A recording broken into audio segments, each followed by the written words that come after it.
એટલે અંદરથી પવિત્ર શું છે? અંદરથી તપ કરવું જોઈએ, માનસિક તપ કરવું જોઈએ બધાને. ભલે તમે 5 મિનિટ કરો, 10 મિનિટ કરો કે અડધો કલાક કરો, પણ રોજ સાધના તો કરવી જોઈએ. બહારથી તમે પાણીનું સ્નાન કરીને આ શરીરને પવિત્ર કરો અને આંતરિક જ્યારે ધ્યાન કરો, તપ કરો ને, એ અંદરથી તમે સ્નાન કરો છો અને તમારું મન અને હૃદય બહુ શુદ્ધ અને પવિત્ર બની જાય છે. એટલે દરેક લોકોએ સ્નાન પવિત્ર રહેવું જોઈએ, આંતરિક અને બાહરિક. પહેલાના લોકો એવા હતા, આ પૃથ્વી પરની વાત કરું છું, કે પહેલાના લોકો બહુ નાતા નહીં, બહુ મહિને નાતા. ઘણા વર્ષો પહેલાની વાત છે. બહુ આ પૃથ્વી પર આજે પણ તમે આઉટ ઓફ કન્ટ્રીમાં જઈ આવો કે લોકો નાતા જ નથી. તમને આપણને લાગે કે આપણા કરતા એ લોકો આગળ છે, પણ આપણા કરતા એ લોકો ક્યાંય પાછળ છે. આપણે તો હજી પણ તમે જુઓ કે લોકો દિવસમાં 2-2 વખત સ્નાન કરતા હોય છે, 2-2 વખત સ્નાન કરતા હોય, પવિત્ર રહેતા હોય છે. આજે શીલ પ્રભુપાદ મહારાજ જે અમેરિકાની ધરતી પર ગયા અને એ લોકોને ગીતા, ભાગવત, રામાયણની શિક્ષા આપી અને લોકોને સારું જીવન જીવતા શીખવાડ્યું. લોકો અપવિત્ર રહેતા પણ એ લોકોને પવિત્ર કેવી રીતે જીવન જીવવું એ લોકોને શીખવાડ્યું. લોકો અલગ અલગ સ્ત્રીઓની સાથે વ્યભિચાર કરવા વાળા પણ એ લોકોને કીધું કે તમે એક સ્ત્રીની સાથે આખું જીવન પવિત્ર જીવન જીવો ફેરા ફરીને. એ એમને શિક્ષા આપી. આજે એવા લોકોને સુધારી દીધા આખી દુનિયામાં, આખા વર્લ્ડમાં. એટલે સુદ ગોસ્વામી કહે છે કે હે સંતો, તમે ધ્યાનથી સાંભળો, આ બહુ મોટો યજ્ઞ છે અને આ યજ્ઞને હું તમને કહી દઉં છું, તમે સાંભળો. તો વિચાર કરો કે ત્રિવેણીના સંગમમાં આજે 88,000 ઋષિ મુનિઓ અને કેટલો મોટો યજ્ઞ આ શિવ મહાપુરાણનો યજ્ઞ છે. એ ધૂણી રે ધખાવી મેં તો હરિ તારા નામની રે,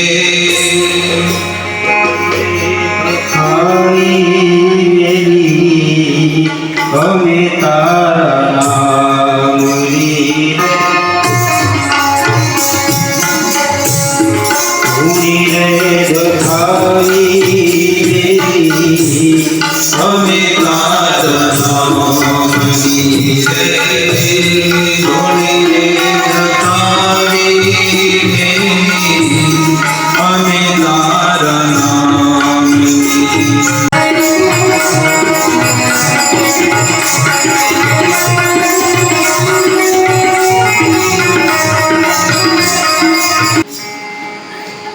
તો આવી રીતે રોજ યજ્ઞ કરવો,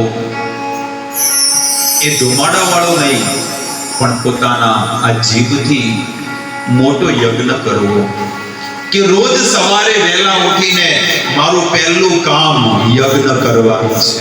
શું યજ્ઞ કરવાનો? કે માળાના મણકે મણકે હું નામ જપ કરીશ. પેલું કે છે ને કે વીજળીના ચમકારે મોતીડા પરોવે પાનબાઈ, 21,600 ને કાળ આશે તને. અરે ભાઈ, તારો દેહ છે ને બહુ કિંમતી છે, તું એને સાધારણ મત સમજ. આ તારો દેહ બહુ કિંમતી છે જીવડા. આ મનુષ્ય જીવનને તું એમનો મત વેડફી દે. તને જો સાધુનો સંગ મળ્યો તો એના સત્સંગથી થોડુંક તું સત્સંગ સાંભળે ને તો તારી આ કાયા પવિત્ર બની જશે. રોજ નિયમ રાખવો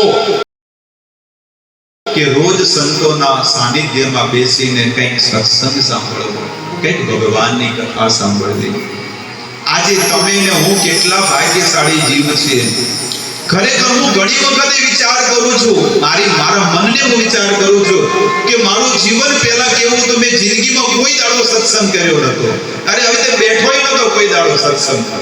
અને અચાનક જો સત્સંગની એ ઝંખના લાગી ગઈ, આજે વ્યાસપીઠ પર બેસીને હજારો ને લાખો લોકોને સત્સંગ કરી અને લોકોનું જીવન પવિત્ર કર્યું છે. ભગવાને કેટલો નિમિત્ત બનાવ્યો છે જો. અને તમારી અંદર પણ જ્વાલા છે, પણ એને પ્રગટ કરવા વાળું કોઈક હોવું જોઈએ. કોઈ પ્રગટ કરવા વાળું હોવું જોઈએ. લાકડાની અંદર અગ્નિ છે, લાકડામાં અગ્નિ છે, પણ પ્રગટ કરવાની છે જ. તમે જુઓ એની અંદર જેવું લાકડું નાખો ને કોઈ કાગળિયા કે નાનો ઝીણો ઝીણો ભાર અંદર નાખો અને તમે પ્રગટાવો એટલે લાકડું ધીરે ધીરે બળવા માંડે. અને એ એવું બળે, પેલા ઝીણા ઝીણા લાકડા બુઝાઈ જાય, પણ પેલું જાડું લાકડું તો છેડ સુધી બળતું હોય છે. એમાં આપણા બધાની અંદર ભક્તિ તો છે જ, પણ એને પ્રગટ કરવા વાળા કોઈ સંત આવે ને તો એ પ્રજ્વલિત થઈ જાય છે. અને પછી એ ક્યારે બુઝાતી નથી. એ દિવસે દિવસે ભક્તિની અગ્નિ વધતી જાય છે.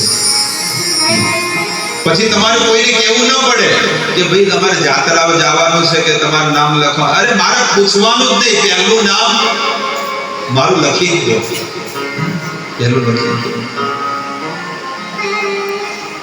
ભક્તિ કરવી, યાત્રા કરવી, તપ કરવું, સ્નાન કરવું, તો સૌથી પહેલું આગળ વધીને કે ના હવે મારે છેલ્લે છેલ્લે આ જ કામ કરવું છે, બીજું વધ્યું છે શું? આખી જિંદગી સંસારના ગહેડા કર્યા, હવે તો ભગવાનની વાત કરું, હવે તો ભગવાનનો સત્સંગ કરું. પછી ક્યાં સુધી કરે જાઉં?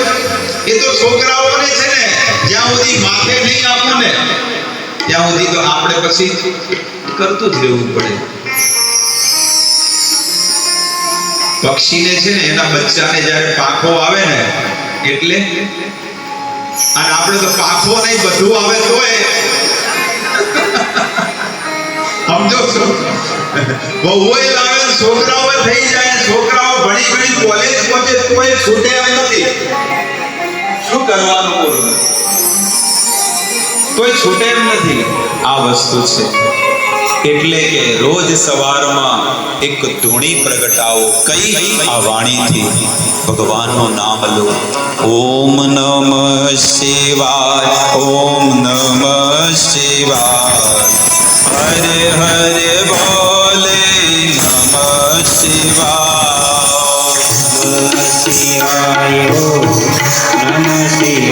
બોલો બોલો.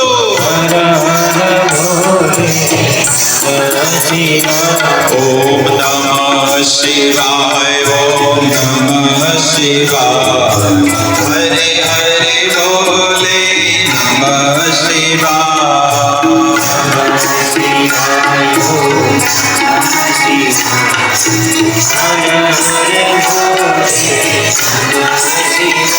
ઓમ નમઃ શિવાય, ઓમ નમઃ શિવાય, હરે હરે બોલે નમઃ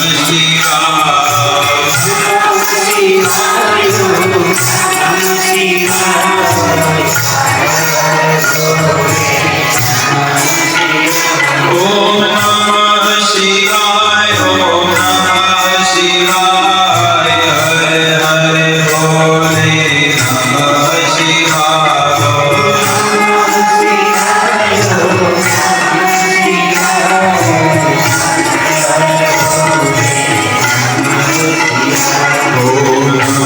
શિવાય, ઓમ નમઃ શિવાય, હરે હરે બોલે નમઃ શિવાય. બોલો બોલો પ્રેમથી.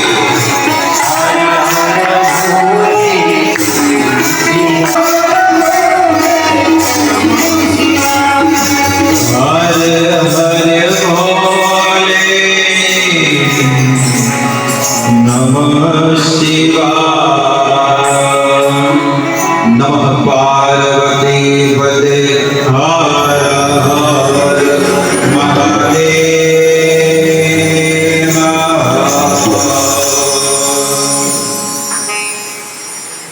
આ રીતે યજ્ઞ કરો. ભક્તો, આ સંસારમાં તમારો વાડે વાંકો નહીં થાય. હસતા હસતા તમારું જીવન તમે જીવી શકશો જો તમે આવી રીતે રોજ યજ્ઞ કરશો. અને તમને એલર્ટ અને સાવધાન કરી દઉં કે આ વર્ષ જે છે ને સૌથી ખતરનાક છે. 2025 છે ને, જો એમાં તમે ટકી ગયા તો ટકી ગયા, અને આ 2025 જશે એના પછી 2029 સુધી છે ને બહુ રિસ્ક વાળું છે, બહુ રિસ્ક વાળું છે, ખતરનાક છે. જે 12 તારીખે જે અમદાવાદમાં પ્લેન ક્રેશ થયું, કેટલા લોકો મરી ગયા? કોઈ સાધારણ માણસો હતા? અબજોપતિ હતા, અબજોપતિ. જે લંડન રહેતો હોય એટલે શું કહેવામાં આવે, એવા વ્યક્તિઓ સાફ થઈ ગયા. અમુક તો ઘરના ઘર, પરિવારના પરિવાર સાફ થઈ ગયા. અને કેટલી મિલકત હતી, કેટલી મિલકત હતી. જે ગુજરાતના કોણ હતા, વિચાર કરો, કેટલો બધો રૂપિયો હશે એમની પાસે. એક રૂપિયો લઈ ગયા હતી. એના પરિવારને પણ નહીં ખબર હોય કે જે માણસ મરી ગયો એને બ્લેકમાં કેટલા લોકોને આજે વ્યવહાર કર્યો હશે. જુઓ કેટલો બધો રૂપિયો મૂકીને જતા રહેશે માણસ. આ સંસારમાં ભગવાને એવી માયા બધાને લગાડી દીધી છે. મારી પાસે જે મિલકત છે ને, મારી પાસે, મારી વાત કરું, એ મિલકતને મારે શું કરવું, મારે એને કઈ જગ્યાએ લગાડવી, એ મારી પાસે હજી શું કે છે, હજી બાજી છે તારા. અને હું મરી જઈશ, મારી પાસે ભલે કરોડોની મિલકત રહી, કઈ કામ નહીં. એ છોકરાઓ છે ને ખોટી જગ્યાએ એને વાપરી નાખશે. આજે ઘણા લોકો તમે જુઓ કે ખોટી જગ્યાએ વાપરે જ છે. મોટી મોટી ગાડીઓ લાવે, જલસાથી રહે, સટ્ટા રમે, જુગાર રમે, કેટલું પાપ કર્મ કરે છે. લોકો એ જ જોવે છે કે મારા ઘરના મા બાપ, એને તો કોઈ દાડો સારું ખાધું નથી, કે સારા કપડા નથી પહેર્યા, કે કોઈ જગ્યાએ ફરવા નહીં ગયા, આ જલ્દી મરે તો બધું અમારા નામે થાય. એટલે પેલી કહે છે ને કે ડોશી મરતી નથી.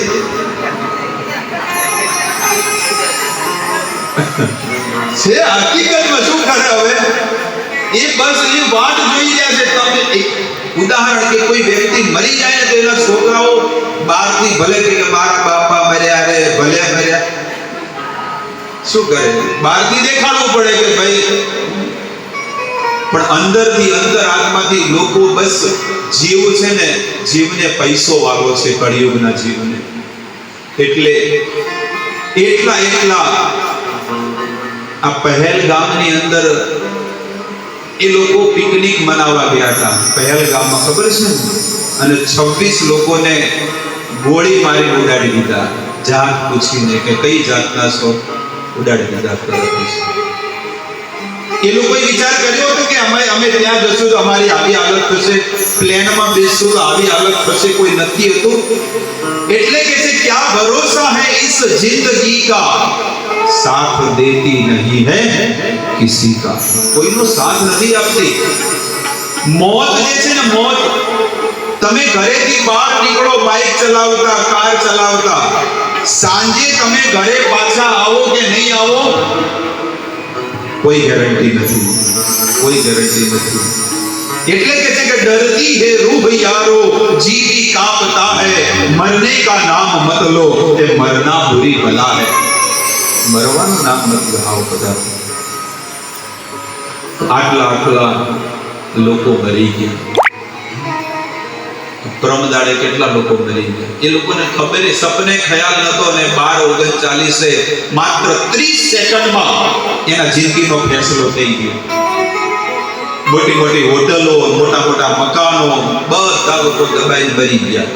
બધું સાફ 30 સેકન્ડમાં પરચો બતાવી દીધો. એટલું મોટું ગામ કહેવામાં આવે ને, એ ગામ સાફ થઈ ગયું. લોકો પ્રયાગમાં ગયા હમણાં જાન્યુઆરીમાં. આમાંથી ઘણા લોકોને ખબર નથી, પણ હજારો લોકો મરી ગયા હતા. કેટલા હજારો લોકો મરી ગયા હતા. અને ત્યાંના લોકોની વાત અમે સાંભળી જ્યારે ગયો હતો ને, કે જેસીબી બોલાવી, અને જે મર્યા હતા જેસીબી બોલાવીને ખાડો કરી રાતોરાત બધું પતાવી દીધું. આ તમને રહસ્યની વસ્તુ કહું તો લો, શું જિંદગી છે આ? તમે એમ કહો છો ને કે હું મારું જીવન બહુ કિંમતી છે. અત્યારના સમયમાં માણસ મર્યો ને જીવડું મર્યું. ચાઇનામાં જ્યારે મરી ગયા હતા ને કોરોનામાં, બસ આવી રીતે જેસીબી બુલડોઝરથી ધક્કો મારી મારી ખાડો પાડીને ઉપર માટી નોખી દેતા હતા બધા ભેગા એકલા. જોડે પેલું કૂતરાને કેવી રીતે બધા ખેંચી ખેંચીને લઈ જાય ખબર, મરેલાના રોડ ઉપર, એવી દશા માણસોની થઈ ગઈ હતી. આ ધરતી પર પાપ એટલું બધું વધે છે ને, એટલે ભગવાન આ ચમત્કાર બતાડે છે જીવને. ભલે દુનિયામાં નાસ્તિક માણસો હોય, આપણે ગમે એને માનીએ, પણ આસ્તિક બનીને જીવન જીવવું જોઈએ. નાસ્તિક ન બનવું જોઈએ કે હું ભગવાનને નથી માનતો, આ સૃષ્ટિ ચલાવવા વાળો કોક તો છે જ, અને એની પર પૂર્ણ વિશ્વાસ રાખવો જોઈએ કે ઈ મને રાત્રે ઊંઘાડે છે અને સવારે ઉઠાડે પણ છે. મારા જીવનમાં મુખ્ય વસ્તુ માત્ર હવે ધર્મ છે. જો હું ધર્મથી જીવન નહીં જીવું ને, તો મારા ઘરની અંદર રાહતાળ મચી જશે. મારા સંતાનો દુખી થશે. એટલે મારા સંતાનોને મારે ભણાવી ગણાવી તો મોટા કરવા છે, પણ સાથે સાથે એને ભક્તિના સંસ્કારે મારે દેવા છે. આ સૌથી મોટી વસ્તુ મારે શીખવાડવી છે. મારે બીજી વસ્તુ નથી શીખવાડવી, આ વસ્તુ શીખવાડવી છે. અને એ વસ્તુ તમને દુનિયામાં બીજે ક્યાંય નહીં મળે. આખી દુનિયામાં ફરી વળો, પણ સાધુ સંતોના સાનિધ્યમાં વેદ આધારિત તમને આ વસ્તુ જાણવા મળશે કે ભાઈ જીવન જે છે ને એ ભક્તિમય ધર્મપૂર્વક તમારી એક એક ઘડી, એક એક સમય જે છે એ તમે ગુમાવી જાઓ. અમારે તમને બધાને ખબર છે, અમુક લોકોને ન હોય એના માટે કહું છું કે દિલ્હીમાં કેટલા લોકો મરી ગયા હતા ભાગદોડમાં. આ પ્રયાગમાં જવાનું હતું, ખાલી એક પ્લેટફોર્મથી બીજા પ્લેટફોર્મ પર જવાનું હતું, અને કેટલા લોકો મરી ગયા હતા. શું કરે લોકો? સરકારની ઉપર કહે છે કે સરકાર આવી છે, પણ એમાં 66 કરોડ લોકોએ સ્નાન કર્યું છે. એ 1.5 મહિનામાં કેટલા લોકોએ કર્યું? 66 કરોડ માણસોએ સ્નાન કર્યું. એટલો રેકોર્ડ છે. હવે આટલી બધી પબ્લિકને કેવી રીતે મેન્ટેન કરવી?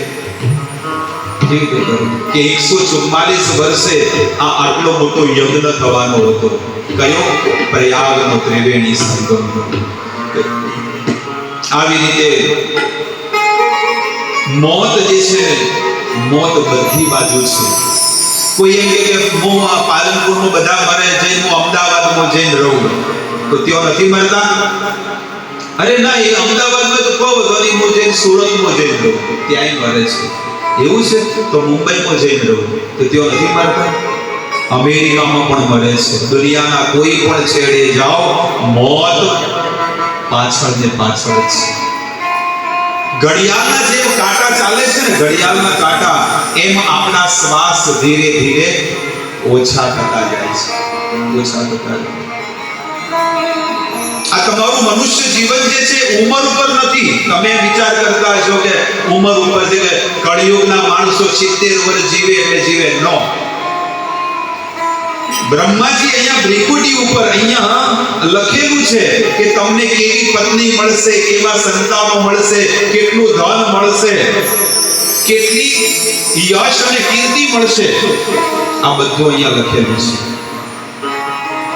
એવી રીતે શ્વાસ પણ લખેલા છે કે તમે 5 કરોડ શ્વાસ આ ધરતી પર લેશો, આ મનુષ્ય જીવન.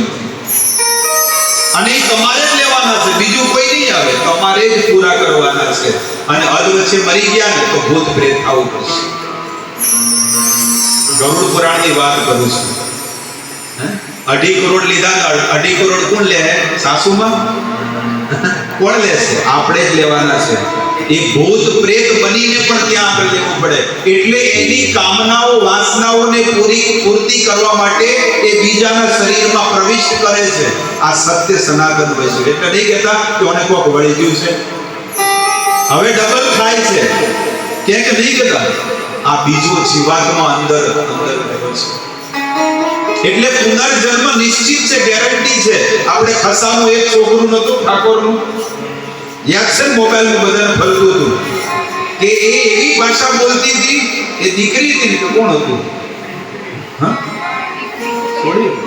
હા, દીકરી હતી. બોલો, હિન્દી ભાષામાં બોલે, 4 વર્ષની 4-5 વર્ષની છોકરી. હવે એને કોણ ભણાવવા આવ્યું હતું? બોલો. હવે ઠાકોરના ઘરે એક ખસા ગામની અંદર એ દીકરી આવી પાવરફુલ હિન્દી બોલે એટલે બોલો, ત્યાં કોણ બોલતું હોય? બોલો. એટલે પુનર્જન્મની સત્ય ઘટના છે. એટલે આ બધી વસ્તુ પર વિશ્વાસ રાખો. આ કોઈ ખોટી વસ્તુ નથી. હમણાં ડીસામાં મરી ગયા હતા 1 એપ્રિલ, ખબર છે ને? ફટાકડાની ફેક્ટરીમાં આગ લાગી હતી, કેટલા લોકો મરી ગયા હતા. અચાનક તમને યાદ, આપણે શું છે 2 દિવસ યાદ રાખીએ પછી એ તો કોઈ વધુ નહીં, એ મરી જાય. મારે તો કોઈ નહીં થાય. અમારે તો લક્ષ્મીપુરામાં તો કોઈ એવું થવા જ નહીં.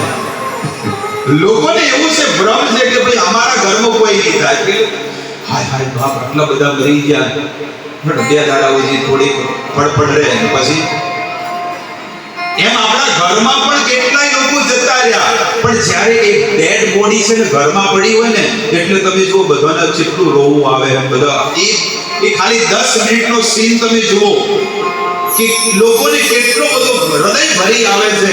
અને જ્યારે એ શરીર એટલે બોડી ઉપડી શમશાનમાં પહોંચે ને, પછી હતા એવા પતી શોક રહેશે ખાલી ક્યારે? એ લોકાઈના દાડે. તમને ફીલ અનુભવ કરાવું છું કે જ્યારે લોકાઈ ચાલુ હોય, ગામના બધા લોકો આવે અને રોવે, એટલે આમ લાગે થોડું હૃદયમાં આઘાત લાગે. પછી એ જતા રહે એટલે એ પૂરું. અને અમુકને તો રોતાય નથી આવડતું. પહેલા તો લોકો ગાઈને રોતા, હવેની વહુઓને કાચી તમે આગળ થો, આગળ રહો. કે અમારે તો રોતે નથી આવડતું. કે ચમ અમારે કોકને ચેવી રીતે રોવડાવતા એ આવડે. એટલે તમે જુઓ કે આ કળિયુગના જીવ, શાસ્ત્રની અંદર જે લખ્યું છે એના આધારે જો જીવન જોઈએ ને, તો કળિયુગના જીવ માત્ર સ્વાર્થના માણસો છે. સ્વાર્થનો પ્રેમ સૌ ઉપલો બતાવશે, તે રોદડા રડીને દેખાડશે. સાચો પ્રેમ હોય ને તો એ એમ જ કે ભગવાન એમને લઈ લીધા તો મારા પ્રાણ એમાં પૂરી દો અને એમને જીવતા કરો. કોઈ કહે છે? કોઈ ન કહે. સાચો પ્રેમ આ જગતની અંદર પરમાત્મા જીવને કરે છે અને ભક્ત ભગવાનને કરે છે. કે ભગવાન, તમારા વગર હું રહી નહીં શકું. કદાચ તમે મને એક ટાઈમ જમવાનું નહીં આપો તો ચાલશે, પણ તમારા ભજન અને તમારા નામ વગર મને એક ઘડીએ નહીં ચાલે. આવો ભાવ હૃદયની અંદર હોવો જોઈએ. દેવરાજ, જેની કથા હું કહી રહ્યો છું, આ દેવરાજ પાપ કરીને એટલો મલિન બની ગયો. કોઈ પણ વ્યક્તિ જે છે ને જીવનમાં કોઈ પણ પ્રકારના પાપ કરે, જૂઠું બોલે, ચોરી કરે, દુનિયામાં બહુ બધા પાપ છે. એ પાપ કરે ને, એના શરીર ઉપર જે છે ને, જે તેજ હોય ને, એ ધીરે ધીરે શું થઈ જાય? ફીકો પડી જાય. એ વ્યક્તિ પોતે નર્વસ બની જાય, એટલે કંટાળી જાય, એને કોઈ વસ્તુ ગમે નહીં અને અંદર ને અંદર ખાય જાય અંદર. એટલે પાપ એક એવી વસ્તુ છે ને કે તમારી અધોગતિ કરાઈ નાખે. કોઈ પણ સમાજમાં, કુટુંબમાં, બિઝનેસમાં, તમારા જીવનમાં, શરીરમાં પણ અમુક વ્યક્તિનો હાવભાવથી ખબર પડી જાય કે આ વ્યક્તિ કંઈક અંદર કંઈક છુપાવે છે અને કંઈક આવું જીવન જીવી રહ્યું છે. પણ એ પરમાત્મા જાણતા હોય, ભગવાન, કે આ વ્યક્તિ કેવું જીવન જીવે છે. દેવરાજ આજે દિવસે પાપ કર્મ કરતા એટલો મલિન બની ગયો કે એને ભયાનક રોગ આવી ગયો શરીરમાં. એવો ભયાનક જ્વર એટલે કે તાવ આવી ગયો.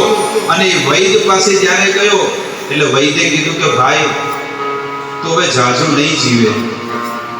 અને જ્યારે એને એ ખબર પડી ને કાનમાં કે હું હવે જાજુ નહીં જીવું, એટલે તમે જુઓ એ વ્યક્તિ ઘર બહાર બધું જે છોડી અને જંગલમાં જતો રહ્યો. જંગલમાં ગયા પછી એક વિરાન મંદિર હતું ભોળાનાથનું. અને એ મંદિરની અંદર એ ભગવાનની સાધના કરે છે, ભગવાનની કથા કીર્તન જે એને ક્યારેક સાંભળ્યું હોય ને એ કીર્તન ને સત્સંગ કરે છે અને શિવલિંગને આલિંગન કરી અને રડે છે. વિલાસ કે નિવાસી નમો બાર બાર નમો બાર બાર આયો શરણ તે હરિ પ્રભુ તારે તારે તો. વિલાસ કે નિવાસી નમો બાર બાર નમો બાર બાર આયો શરણ તિહારે તારે તારે તો. દેવરાજ શિવલિંગને આલિંગન કરી અને ભગવાન ભોળાનાથનું ચિંતન કરે છે. એનું હૈયું ભરાઈ ગયું, એનું હૃદય ભરાઈ ગયું. મોત સામે આવે ને, મોત આવે ને, તમને કદાચ અચાનક ખબર પડી જાય કે કેન્સર થઈ ગયું છે ચોથા સ્ટેજ ઉપર, ખબર જ નથી તમને, પહેલો બીજો ત્રીજો ખબર જ નથી. અચાનક તમને અંદર ખબર પડે પેટનું કેન્સર થઈ ગયું છે, તમારી શું હાલત થાય? પછી તમને કેવું ના પડે, તરત જ તમે કહો કે ભાઈ બાળા ક્યાં છે, બાળા લાવો. હવે છે કે નહીં? કોઈ પણ જીવને, ભલે એ ભગવાનને ન માનતો, કોઈ માનતો થઈ જાય કે હવે તો હું મરી જાયો અને મરીને હું નરકમાં જાયો, એના કરતા થોડી બાળા કરું, કરી થોડું ભજન કરી લઉં. એ 10 વાગે ઉઠતો હોય તો 5 વાગે ઉઠતો થઈ જાય. કેમ? આ કોણ કરાવડાવે છે? કાળ, મોત. કોઈને કેવું ન પડે. તમે કોરોનામાં શું હાલત થઈ હતી જોયું છે? જે મંદિરે નતા જતા એ આવતા થઈ ગયા, જે જપ નતા કરતા ને એ નામ કીર્તન કરવા માંડ્યા, જે જાત્રા નતા કરતા એ કરવા માંડ્યા. બધા કોરોનાએ બધું શીખવાડ્યું, બધું. કેટલાય લોકોની જિંદગી સુધારી દીધી. એટલે ભગવાન કહે છે કે હું અહીંયા આ સંસારમાં છે ને કાળ રૂપે આવું છું ને લોકોને શિક્ષા આપું છું. જેમ આપણા સંતાનો જે છે ને તોફાન કરે, આપણા બાળકો તોફાન કરે 5 વર્ષના 7 વર્ષના, તો તોફાન ખૂબ કરે ને ખૂબ, એટલે હદ બાર વધી જાય તો શું કરીએ પછી બરોબરના ઓબળે બરોબરના મારે. એમ ભગવાન પણ જે છે ને શિક્ષાઓ આપતા જાય છે. 20 વર્ષે 25 વર્ષે 50 વર્ષે કંઈક ને કંઈક લોકોને શિક્ષા પ્રદાન કરે કે જો આ મરી ગયા ને તો તમારી હાલત આવી થાય. જો કોરોનામાં આપણે બચી ગયા, કેમ ખબર છે? કારણ કે એમને ખબર હતી કે આ લોકો શિવ મહાપુરાણ કથા સાંભળવાના છે, એનો લાભ આ લોકોને મળવાનો છે. એટલે આપણું કંઈક પુણ્ય હતું એટલે ને કે એ ટાઈમે ઉપડી ગયા હોય. અમુક તમે જુઓ ઘણા બધા એવા હતા કે જેને થયો તો કોરોના અને હોસ્પિટલમાં જઈને નિરોગ થઈને પાછા આવ્યા. આમાંથી ઘણા લોકો એવા હતા કે જેને કોરોના નતો પણ એની સેવા કરવા ગયા એને એવા કેટલાય તમને ખબર હશે. અમારે ખાસ સંબંધી હતા મંડાલી વાળા પ્રજાપતિ, સોમાભાઈના દીકરા પ્રકાશભાઈ. હવે એમના પિતાજીને કોરોના થયો તો એ બીજા કોઈ સેવા નતા કરતા, પણ એ સેવા કરી. તો બાપાને કોરોના હતો, એના પહેલા દીકરો મરી ગયો પ્રકાશભાઈ મંડાલી વાળા, પ્રોફેસર હતા. અને એના પછી છે ને એના બાપા ઓફ થઈ ગયા. પછી એક આપણે લિબર્ટી વાળા તુલસીભાઈ સિંધી, ઓળખો છો ને? હવે એમના પત્ની અમારે મંદિરે આવે છે. ઈ કે હાજા થઈ ગયા હતા, એકદમ સાજા થઈ ગયા હતા કે ડોક્ટરે કીધું કે હવે તમારા પતિ નિરોગ થઈ ગયા છે, હવે તમે ઘરે લઈ જાઓ. પણ એક કોરોનાનો વ્યક્તિ માણસ કે મરી ગયો અને એને જોયા ને હાયકારામાં ઘરે જઈ કેટલા હેલ્ધી હતા. તમે જોયેલા છે જેને જોયા હોય. એટલે આ વસ્તુ છે. તો કહેવાનો ભાવ એ છે કે આપણું આ મનુષ્ય જીવનમાં આપણે સુખ, શાંતિ અને આનંદપૂર્વક આપણે જીવન જીવીએ છીએ ને એ જ આપણું સાચું નામ છે, બીજું કાંઈ નહીં. આપણા જીવનમાં કોઈ વિઘ્ન નથી. આપણા પરિવારમાં બધા શુદ્ધ અને પવિત્ર જીવન જીવે છે, બધા સંસ્કારી છે. એ જ આપણી સાચી પૂંજી છે, બીજું કાંઈ નહીં. એ જ સાચી પૂંજી. આજે દેવરાજ આલિંગન કરીને એ જ શિવલિંગ, એ જ મંદિરમાં એને પ્રાણોનો અંત કરી દીધો. અંતમતી સુગતિ, જે ભગવાનના સાનિધ્યમાં રહી અને એનો દેહ ત્યાગ કર્યો એટલે એને ભગવાનનું ધામ કૈલાશ ધામ મળ્યું. ભગવાનના પાર્ષદો આવ્યા અને એને લઈ વિમાનમાં બેસાડીને ભગવત ધામ લઈ ગયા. હે ઋષિ મુનિઓ, કળિયુગમાં મનુષ્યની આ જ દશા છે. ભલે આખું જીવન એ ગમે તે રીતે જીવે, પણ છેલ્લે તો એની પરીક્ષા ક્યારે છે? છેલ્લે છે. જો એ પરીક્ષામાં પાસ થયો તો ભગવત ધામ, અને નપાસ પડ્યો તો 84 નું ખાતું, 84 નું ચક્કર ચાલુ છે. એટલે 84 ના ચક્કરમાં ન પડવું હોય, આ મનુષ્ય જીવનમાં જો આપણે આટલી દુઃખ અને દુવિધાઓથી જીવન જીવી રહ્યા છીએ અને ફરીવાર જો આવો મનુષ્ય દેહ ધારણ ન કરવો હોય તો જીવનમાં એક સાચા ગુરુ બનાવી અને ભગવત ધામને પાર થઈ જવું જોઈએ. કારણ કે જ્યારે જીવનમાં ગુરુ બનાવીએ ને તો બધી મર્યાદા આવી જશે. બધી મર્યાદા આવી જશે. કોઈનું પણ અનિતિનું તમે નહીં લો. જ્યારે ગુરુ બનાવશો ને તો જીવનમાં આમ અંદરથી અંદર અવાજ આવશે કે ખરેખર હું ગુરુમુખી છું, મેં જીવનમાં ગુરુ ધારણ કર્યા છે. શું થશે? એટલે જીવતે જીવતા મનુષ્ય જીવનની અંદર ગુરુ ધારણ કરવા. પેલા કોણ ફોકાવે નહીં હો પાછા. ગુરુ એને કહેવાય કે જે ગુરુના આદેશ પ્રમાણે મનુષ્ય જીવન, ગૃહસ્થ જીવન જીવે. અને જેને જીવનમાં ગુરુ બનાયા છે એનું જીવન તમે જોઈ લેજો. સાચા ગુરુ જેના જીવનમાં આવી ગયા હોય ને એમનું જીવન તમે જુઓ, આખું જીવન પરિવર્તન થયું છે. કારણ કે ગુરુજી શું કરે? કંઠી બાંધશે, અને કંઠી માળા બાંધે અને તમને ગુરુ બોધ આપે અને તમને નામ મંત્ર આપશે, અને ગુરુની કૃપા એની અંદર છુપાયેલી હોય છે. ભગવાન કહે છે કે હું આ સંસારમાં આવું છું તો મારે ગુરુ બનાવવા પડે છે. ભગવાન રામ આયા તો વિશ્વામિત્રને ગુરુ બનાયા. આ શિવજી ભોળાનાથ છે, એક ભગવાન છે, અખિલ બ્રહ્માંડના સ્વામી ઈશ્વર છે, તો એ કુંભજ ઋષિ મુનિ પાસે જઈને કથા સાંભળવા જાય છે. કેમ? ભગવાને શિક્ષા આપે છે, આપન આચરિત પ્રભુ જીવે શીખાય. ભગવાન પોતાના જીવનમાં આચરણ કરીને શિક્ષા આપે છે. હવે ભગવાન કૃષ્ણ એમને ગુરુ બનાવવાની શું જરૂર છે? તોય સાંદીપની મુનિ આશ્રમમાં ગયા અને 64 દિવસમાં 64 કળા શીખ્યા. એટલે કે છે કે જીવનમાં ગુરુ બનાવવા જોઈએ. ગુરુજીના નામની હો માળા છે ડોકમાં,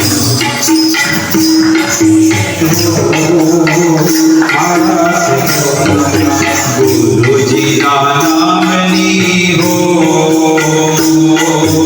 માળા છે ડોકમાં, ગુરુજીના નામની હો માળા છે ડોકમાં. જૂઠો બોલાય નહીં, ખોટું લેવાય નહીં.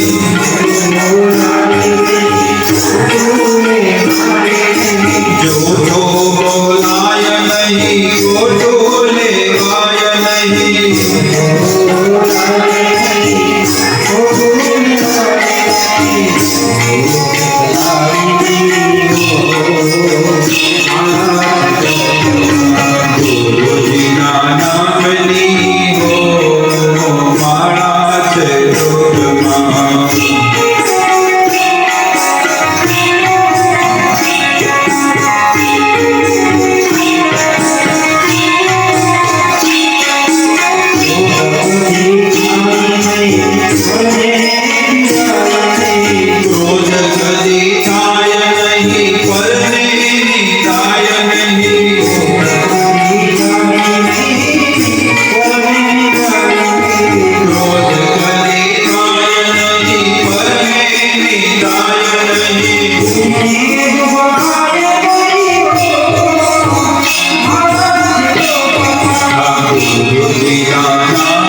એટલે જીવનમાં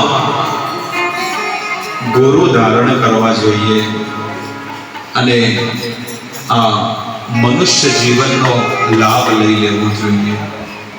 આજે દેવરાજ એને પોતાનું મનુષ્ય જીવનને સાર્થક બનાવી દીધું.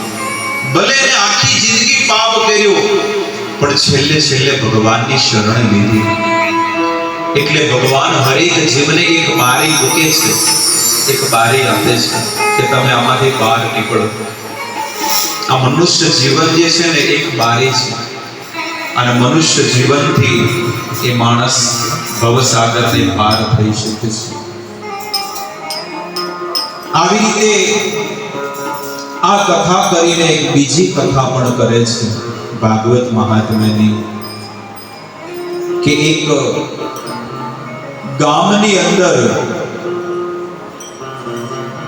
એક ચંચુલા અને બિંદુક નામનો બ્રાહ્મણ રહેતો હતો. આ એની સત્ય ઘટના છે કે એ બિંદુક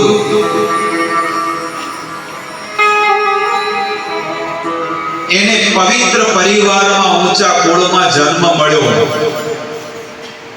અને આ બિંદુક જે છે એ બિંદુક અધર્મમાં લાગી ગયો. એના વિવાહ થયા. એની પત્ની એકદમ પરમ પવિત્ર સતી નારી હતી. આ બિંદુક તેના જીવનમાં અધર્મના માર્ગે માણસ લાગી ગયો, અને બિંદુક જે છે એના જીવનમાં અધર્મમાં લાગતા એક ઉલટા નારીના સંગમાં પડી ગયો. એની પત્નીને ખબર નહોતી કે શું થયું છે. એની પત્નીને જરાય ખબર નથી કે મારા પતિ ક્યાં જાય છે, શું કરે છે. એ તો વિશ્વાસ રાખતી હતી એના ધણી ઉપર. અને આ બિંદુક ધીરે ધીરે ઘરના બધો જ સામાન, ઘણી બધી વાહન વકરી કહેવાય કે સોના દાગીના, એ બધું વેચી નાખ્યું. ઓલી સ્ત્રીને ખુશ કરવામાં બધું જ વેચી નાખ્યું. હવે વર્ષોના વર્ષો વીતી ગયા. આ તો ઘણી મોટી કથા છે. એ વર્ષોના વર્ષો જ્યારે વીતી ગયા, આજે ચંચુલા પણ જે છે ને એના પતિ જેવું કુકર્મ કરવાનું. કારણ કે એ બિંદુક જે છે ને એને બોલાવતો પણ નહોતો. કેટલા વર્ષો સુધી એ પોતાના સાસરે રહે છે. કોઈ કન્યા એ પોતાના મા બાપ, કુટુંબ, સમાજ બધું જ છોડીને પારકા ઘરે જતી હોય છે કે એનું ઘર વસે, કુળ આગળ વધે, પણ આને કોઈ સંતાન નહીં, કોઈ જ વસ્તુ નહીં. અને આ એનો પતિ જેમ ખોટા માર્ગે લાગ્યો, એમ આ ચંચુલા પણ ખોટા માર્ગે લાગી. આ બંને જણા ખોટું કર્મ કરે છે. એક દિવસની ઘટના છે કે પાપ ક્યારે છુપાતું નથી, પાપ બહાર આવે છે ગમે ત્યારે. ચંચુલા એ કોઈક પુરુષ સાથે જ્યારે આ કર્મ કરી રહી હતી, એના ધણીએ જોયું અને એને ઘરે લઈ જઈને ખૂબ મારી કે તું આવું કામ કરે છે. ત્યારે એની પત્નીએ કીધું કે તમે એવું કરો છો તો તમને શરમ નથી? ટૂંક સમયમાં જ મરી ગયો. અધોગતિ થાય એટલે માણસને શું થાય? જ્યારે પાપ પોકારી રહ્યા હોય ને, ગમે તે કરો પણ કાંઈ કામમાં નહીં. આજે એ બિંદુક અધોગતિમાં પહોંચી ગયો. એક હિમમાલ પર્વતની અંદર એ પિશાચ બની ગયો, પણ હજી સુધી એની પત્નીને ખબર નહોતી આ વાતને કે મારો ધણી અધોગતિ એટલે કે પિશાચ બની ગયો છે, રાક્ષસ. આવી રીતે એક સમયની ઘટના છે કે મોટો કુંભ મેળો લાગ્યો હતો, અને એની પત્ની જે આ ચંચુલા છે ને એના બધા સાસરિયાઓની સાથે એ મેળામાં ગઈ. કુંભ મેળો, અને મેળામાં તો જાત જાતના બધા સાધુ સંતોના દર્શન થાય. એક જગ્યાએ શિવ મહાપુરાણ કથા ચાલી રહી હતી, અને આ સૌથી છેલ્લે એમ ત્યાં આગળ બેઠી પોતાના પરિવાર વાળાને કીધું કે તમારે જ્યાં ફરવું ત્યાં ફરો, મારું મન આમાં લાગે છે. એ ચંચુલા એ કથામાં સૌથી છેલ્લે બેઠી અને એના જીવનમાં જે એને કર્મ કર્યા હતા એ કથાના માધ્યમથી એને જાણવા મળ્યા કે આવું કર્મ કરો તો આ ફળ મળે, આ કરો તો આ મળે, આ થાય. અને એ વેદોના આધારે જ્યારે વેદોના શ્લોક બોલીને જ્યારે એ સંત મહાત્મા બધાને સમજાવતા હતા ત્યારે ઓલીનું હૃદય જે છે ને એ પીગળી ગયું અને આખી કથા પતી ગઈ. કથા પૂરી થઈ ગઈ એટલે એ ગુરુ મહારાજ પાસે ગઈ અને ગુરુ મહારાજને કહે છે કે હે ગુરુદેવ, તમે જ્યારે આ 7 દિવસની જે કથા કરીને હું 7 દિવસથી લગાતાર સાંભળું છું અને આજે 7મા દિવસે હું તમને મળવા આવી છું. શું છે દીકરી, તમે જે આ બધા કર્મ બતાવ્યા, જે કથા કીધી એ મેં શ્રદ્ધાપૂર્વક સાંભળી, પણ મારામાં એક માઇનસ પોઈન્ટ એ છે કે આ બધા પાપ મેં કર્યા છે. હું સ્વીકાર કરું છું કે મેં કર્યા છે. તો બેટા કોઈ વાંધો નહીં, તે આટલા પાપ કર્યા હોય તો તું પ્રભુના માર્ગે લાગી જા. ભગવાન એટલા દયાળુ છે ને, તારા બધા પાપ માફ કરી દેશે. આ સાધુના આશીર્વાદ છે.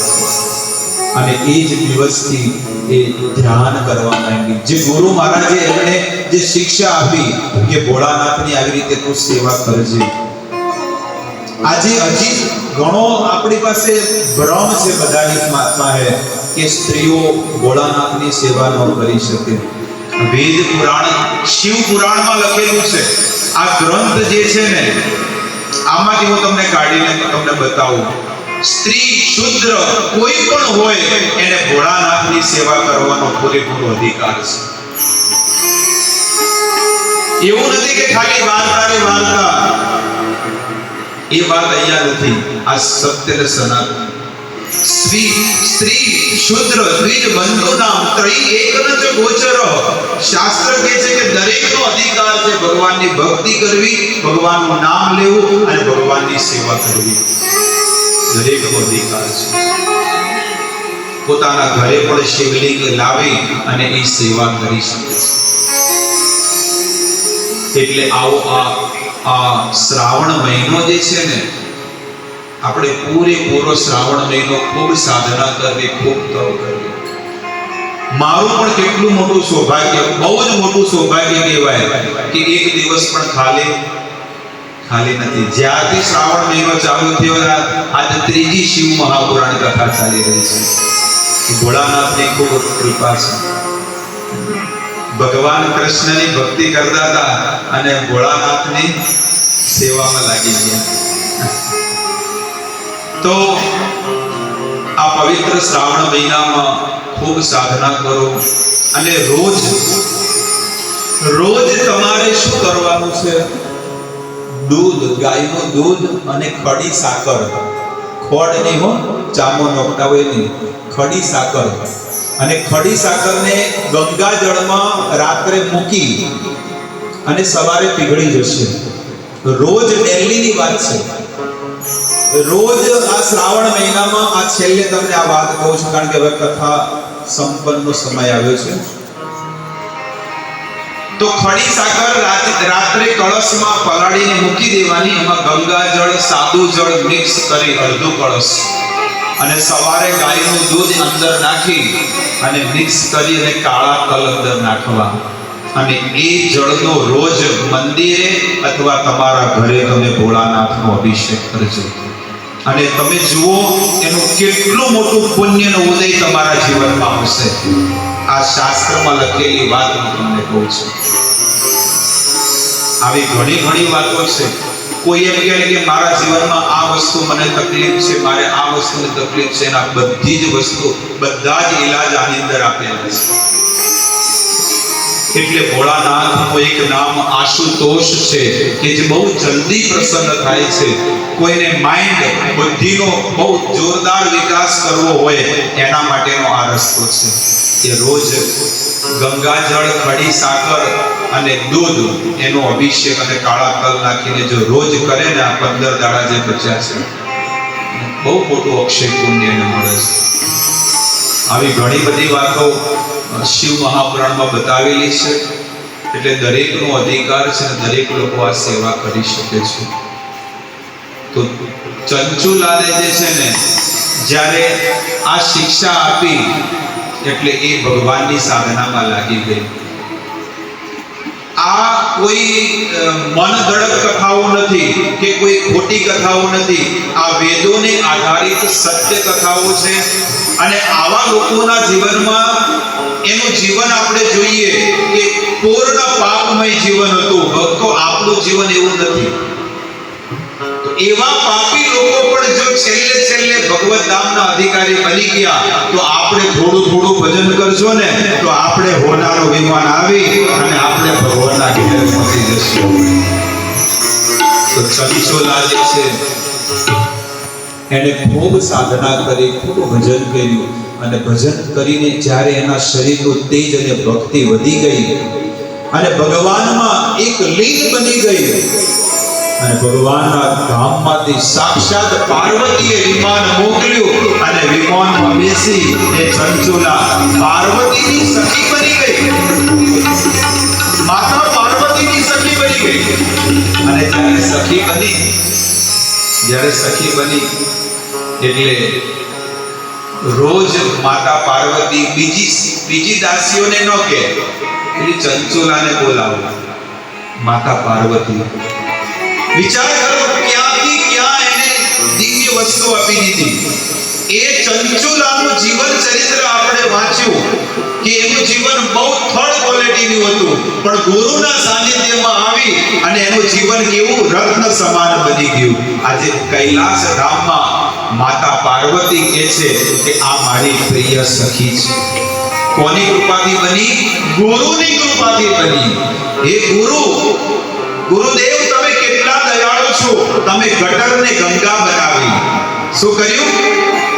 મારું જીવન ગટર સમાન હતું, પણ તમે ગટરને ગંગા બનાવી અને બાવળિયાને ફૂલ બનાવી દીધું. બાવળિયા મારા જીવન જેવું હતું, બાવળિયા જેવું કાંટા વાળું, બીજાને દુઃખ દર્દ આપવા વાળું, પણ તમે એને ગુલાબનું ફૂલ બનાવી અને મને ભગવાનની સેવામાં તમે લગાડ્યું. એટલે તમારો ખૂબ ખૂબ ધન્યવાદ. ખૂબ ખૂબ ધન્યવાદ ગુરુજી. મા બાપ તો હરેક જન્મમાં મળે છે, પણ ગુરુ તો કોઈક એક જન્મમાં મળે અને આપણો ઉદ્ધાર કરી દે છે. એટલે ગુરુ જેને જીવનમાં મળ્યા છે ને, ધન્યવાદ એને કરવો જોઈએ કે મેં નિશ્ચિત કોઈ સત્કર્મ કર્યા હશે કે મને આવા ગુરુ જીવનમાં મળ્યા છે કે જે મને ભવસાગરને પાર કરી દેશે. ચંચુલા તો કૈલાસ ધામમાં માતા પાર્વતીની સેવા કરે છે. એક દિવસ ચંચુલા વાતમાં માતા પાર્વતીની સેવા કરે છે અને સેવા કરતા કરતા કહે છે, એને બધું યાદ હતું કે હું આ ગામની છું, મારા ધણી છે, બધું યાદ હતું એને. એટલે જઈને માતા પાર્વતીને કહે છે કે હે માં,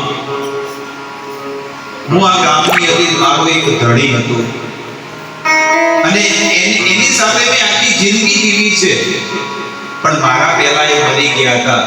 તો મારે જાણવું છે કે એ ક્યાં આગળ અત્યારે કઈ હાલતમાં છે. બેટા, તારે જાણવું છે? હા. એ અત્યારે હિમ પર્વત ઉપર પિશાચ રાક્ષસ બનીને રહ્યો છે અને એનું કાળજું બળી ગયું. જો વિચાર કરો, આ ભારતની નારી હોય ને તો એ મર્યા પછી પણ ચિંતા કરે. આ કોઈ બાર દેશના પંખીડા નથી. આ ભારત દેશની નારી આ ભગવાનના ધામમાં ગઈ ને તો એ કહે છે કે મારા ઘડીનું શું થયું. આ આપણી સનાતન ધર્મની અંદર આ પવિત્રતા. ભલે ગમે તે હોય, ઘરમાં ભલે વાહન ખકડે, પણ તોય આખી જિંદગી કાઢે જ નહીં કરતા. હું તમારા આખી જિંદગી જીવવા માંગતી જ નથી. એ કે હું એ જો માંગુ, પણ તોય રે કે નહીં રહેતા. બોલ, આખી જિંદગી પૂરી કરી તોય નહીં. આ ભારત દેશની અંદર એક ભારતની નારી ભગવાનને એ પ્રાર્થના કરે કે ભગવાન, આનો આ ધણી હાથ જન્મ બુજી મળજો. આના આ ધણી હાથ જન્મ બુજી મળજો. એનો ધણી કહે કે આ જન્મ મળ્યા બે જણા આવું કન્ફ્યુઝન થઈ ગયું એટલે પેલો યમરાજના દૂત વિચાર કરે છે કે હવે કરવું શું. સ્ત્રી કહે છે કે હાથ જન્મજી આ જ ઘડી મળવા જોવે, અને ઘડી કહે છે કે આ જન્મમાં મળીએ આવતા હાથ ભગવાન આવું. હવે આ કન્ફ્યુઝન દૂર કેવી રીતે કરવું? એટલે સ્ત્રીને પૂછવામાં આવ્યું કે તમને હાથ જન્મજી કેમ? એ કે બરોબરનો આ જિંદગી આ મનુષ્ય જીવનમાં ખૂબ બોલીને વળીને સીધો કર્યો છે. બીજા જીવનમાં વળી તો કેવો મળી જાય તો વળી જિંદગીમાં સુધારવો પડે, એના કરતા આ ન મળે તો સારું છે. વળી તો નવો પડે તો વળી એને સુધારવામાં આખી જિંદગી જતી રહે, એના કરતા આ ગમે તે કર્યું પણ સુધારે તો ખરો. એટલે કે આનો આ જ જોવું છે. તો ભક્તો, આ મનુષ્ય જીવન જે છે ને, જીવતા જેને આવડે એના માટે બહુ સારું છે, અને જેને ન જીવતા આવડે ને એના માટે તો નરક સમાન છે. ચાહે પતિ પત્ની જીવતા હોય ચાહે ગમે તે હોય. આજે દુનિયાભરમાં તો 7 સમુદ્ર પાર શું હાલત છે પતિ પત્નીઓની. કેટલા બધા ડિવોર્સમાં અંદર કોર્ટમાં પેપરો પડ્યા છે વર્ષોના વર્ષો. પણ તમે વિચાર કરો કે આપણા કુળમાં આપણા ઘરમાં ક્યારે આવી કોઈ વસ્તુ નથી. એનું એક જ કારણ આપણા વડવાઓના આશીર્વાદ અને ગુરુ ગણેશ ભારતી મહારાજના આશીર્વાદ છે આપણા બધાની. જે ગુરુ મહારાજના આશીર્વાદ ન હોય ને તો શક્ય ન બને. દુનિયા જોઈ લો તમે, એમના આશીર્વાદ છે બધાની ઉપર, આખા સમાજની ઉપર, 31 ગામ ઉપર. એ તમારી સાથે છે, હાજરો હાજર છે. એટલે એ ગુરુ મહારાજના ચરણ પકડી અને ભવસાગરને પાર થાવ. આટલું કહી હું મારી વાણીને વિરામ આપું છું. આજે પહેલા દાડે જ હોય ભરાઈ ગયું છે લાગે છે. હવે શું વાત કરો? વાહ નમઃ પાર્વતી પતે